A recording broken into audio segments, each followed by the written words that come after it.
Hi, Simon here, GM8NYV, continuing with my CR100 restoration. I'm starting to build up the inside of the chassis first, try and get most of the parts on that are easy to access before I put the big internal parts, such as this coil pack here. I've just placed it in just at the moment. But I've been concentrating on the BFO wiring, the detector wiring, and one of the audio amplifier there on this side, valve 8 and 9 and 10. Right, I shall just move the camera and see what I've done so far. I've just put the coil pack in just to get an idea of how everything's looking. Right, that's, you can see okay there. The coil pack's not in place, by the way. This is where it sits. I just wanted to get an idea of how it's all going together. These are the coax cables that go to mini IFT 5, the last IFT, and valve 7. The two single cores here, they go to the filter switch that switch in what's the last wafer on the switch. On the passband switch, it switches in the 100 Hertz audio filter. So they go around there as well. I've got this tubing. This is 10mm tubing. It's quite flexible. It's better than the original has gone hard and solid. I've also got some 6mm tubing here, which you might see here. I've used it for the mode switch. I haven't got any on that side yet. So I just wanted to see how that's all going to go in there. Let's sit down a little. Right. After this, I'm going to put the little board in here. This is the IF components board, and it sits in here. Now then, let's see if I can move this around.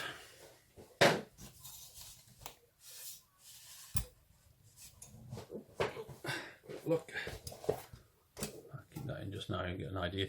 Right, this is the insulation piece.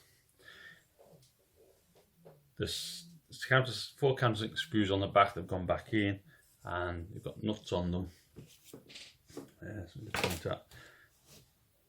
Got nuts on here, and then that gives you a standoff.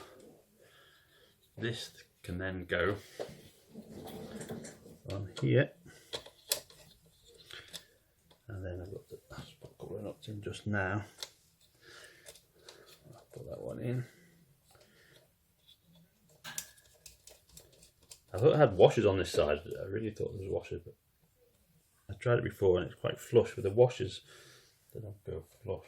There's washers on the inside, spring washers, and then I thought maybe the washers would damage the board.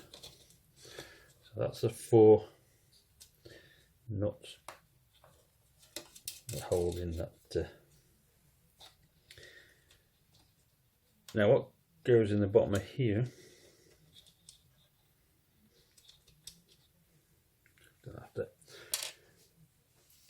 Let's see. So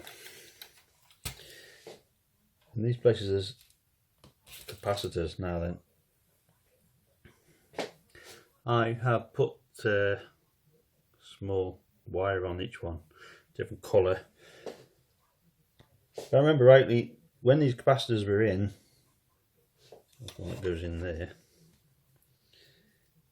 The tops of the capacitors I think were soldered directly to the tags. Now they don't always line up 100%. I'm not really happy about that. Just a butt up joint there, so it's got a copper washer on it.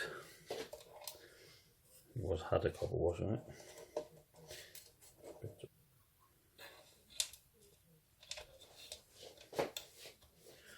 Now they're quite that clashes there, so I'll move in that position.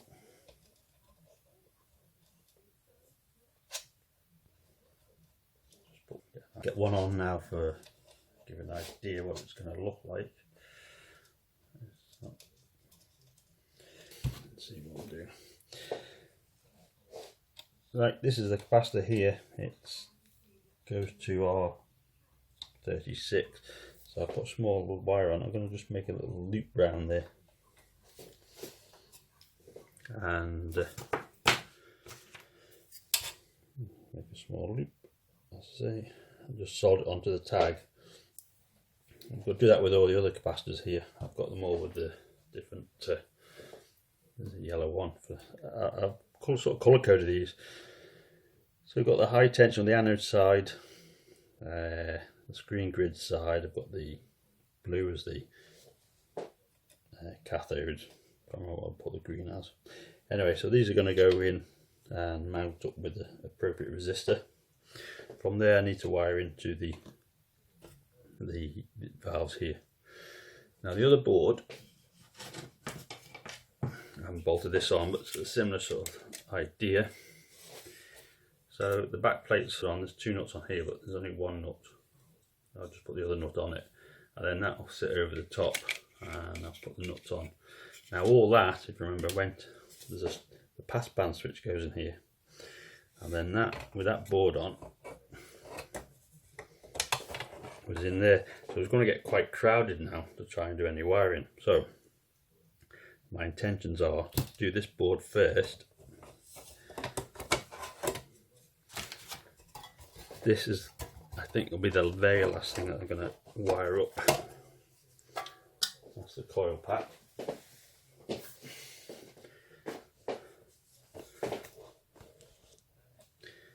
That's a bit of paper there.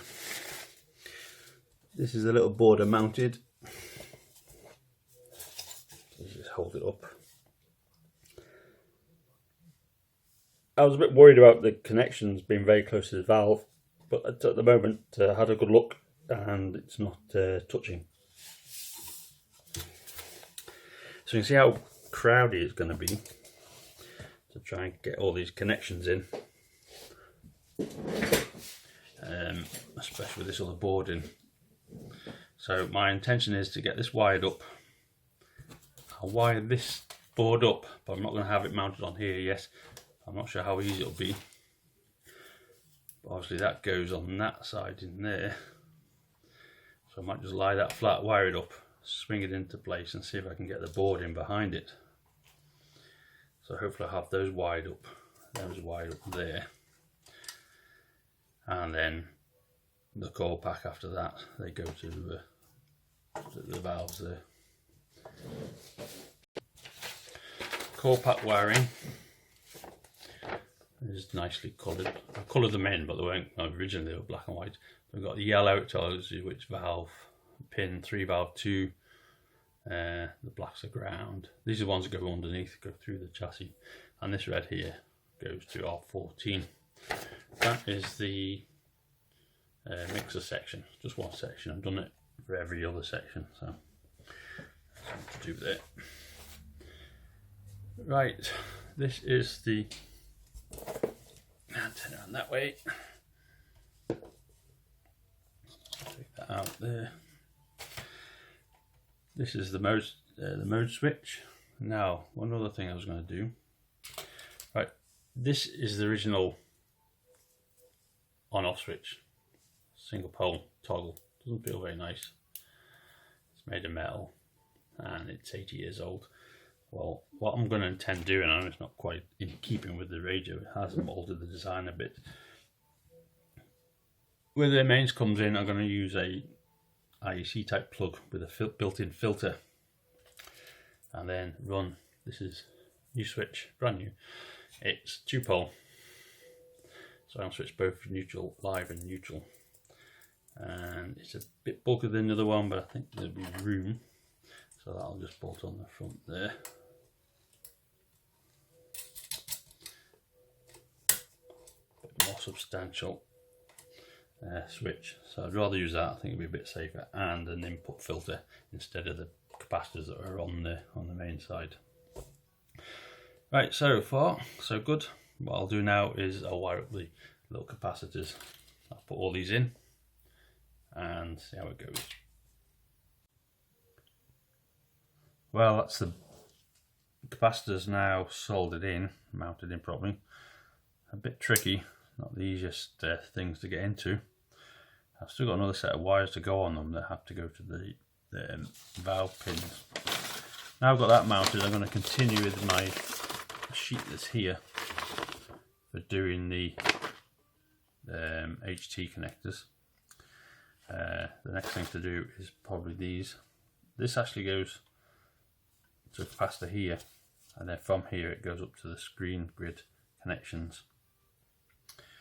The HT line, this goes to the HF tag board through R39. R39 drops that HT down to 250 volts, and that's R39 is the ceramic one, the center one.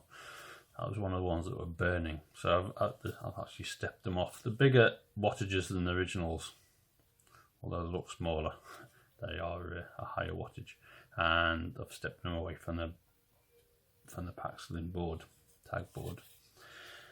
Right, so far that's how far I've got at the moment. I'm going to next work out how many other cables I need to put in here, and then put it inside the tube. Let's check what I've done so far, and then start wiring these up, and then think about probably put the switch in, or maybe the HF board. Might be easier to wire the HF board up, having it sitting roughly in place, and then get the passband switching.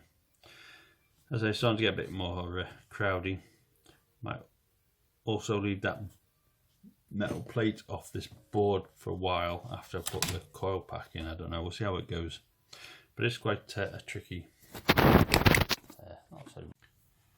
Right, there's still two capacitors to go in here. They go above the transformer, so I need to get the transformer in before I put mount these two on, and then I can wire them into here, and then obviously the screen goes over. Yeah, the screen goes over these.